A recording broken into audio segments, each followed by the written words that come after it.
हमारे देश में महिलाओं को लेकर कानून काफ़ी सख्त है और कई बार ऐसा देखने को मिला है कि महिलाओं से संबंधित जो भी मामले होते हैं उस पर न सिर्फ पुलिस एक कड़ा रुख अख्तियार करती है बल्कि कोर्ट भी कई बार कड़ी टिप्पणी भी करती है और बड़े फैसले भी लेती है।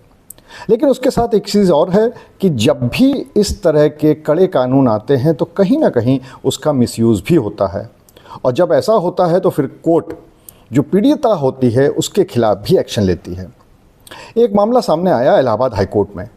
सबसे पहले हम आपको ये बताते हैं कि उसके पीछे की क्या कहानी थी और उसके बाद आपको ये बताएंगे कि उस पर कोर्ट ने क्या टिप्पणी करी। दरअसल हुआ ये कि नोएडा की एक यूनिवर्सिटी की छात्रा थी। वो अपने कुछ सहेलियों के साथ दिसंबर 2024 में दिल्ली के हौज खास इलाके के एक पब में जाती है।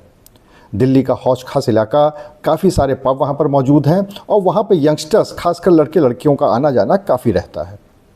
लड़की वहाँ पर अपने सहेलियों के साथ जाती है और वहाँ पर शराब पीना शुरू करती है। शराब के साथ साथ वो डांस भी करती है और उसी दौरान वहाँ पर कुछ लड़कों से उसकी मुलाकात होती है। उनमें से एक लड़का आरोपी भी था। अगर हम लड़की की कहानी पर विश्वास करें तो इस पूरे मामले में धीरे धीरे वो लोग वहाँ पर शराब पीते हैं, डांस करते हैं और रात के 3 बज जाते हैं। उसके बाद लड़का यानी कि आरोपी लगातार ये कोशिश कर रहा था कि लड़की उसके साथ चली जाए। आखिर में लड़की आराम करने के नाम पर उस आरोपी लड़के के साथ चली जाती है। लड़का उसको लेकर अपने परिचित के फ्लैट पे जाता है और वहाँ पर दोनों के बीच में शारीरिक संबंध बनाए जाते हैं।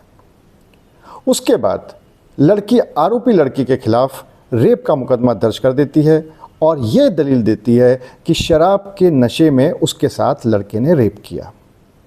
ये पूरा मामला कोर्ट पहुंचता है। लड़का लोअर कोर्ट में पहले जमानत के लिए एप्लीकेशन लगाता है लेकिन वहां पर उसकी याचिका खारिज हो जाती है। उसके बाद उसकी अपील की जाती है इलाहाबाद हाई कोर्ट में।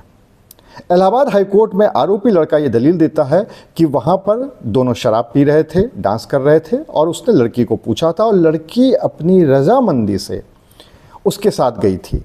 उसको पता था कि वो उसके साथ जा रही है और अब उसके परिचित का एक फ्लैट है, वहाँ पे जा रही है और पूरी रात वहीं पे गुजारनी है और जो भी शारीरिक संबंध बने थे वो दोनों की रजामंदी से बने थे, ऐसा आरोपी लड़के का कहना था।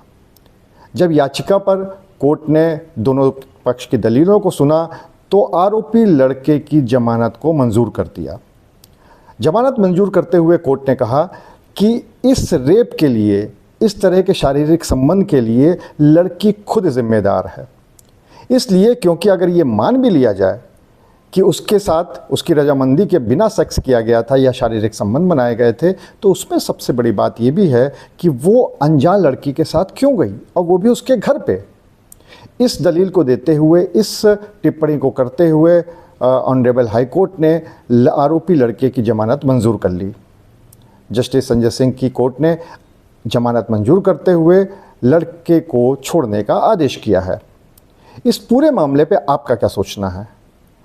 कमेंट बॉक्स में अपनी राय ज़रूर बताइएगा और इसी तरह के और ज़्यादा वीडियोस को देखने के लिए मेरे चैनल को सब्सक्राइब कर लीजिए, लाइक कर लीजिए, शेयर कर लीजिए, बेल आइकन ज़रूर दबा दीजिएगा क्योंकि अलग अलग तरह के वीडियोस आते रहेंगे, लॉ से रिलेटेड, लीगल वीडियोस, जिसमें आपको जानकारी भी मिलेगी और आपको कुछ सीखने को मिलेगा। क्योंकि सबसे बड़ी एक बात यह है कि कानून की जानकारी होना बहुत ज़रूरी है, कम से कम वो कानून जो कि आपसे सरोकार रखते हैं।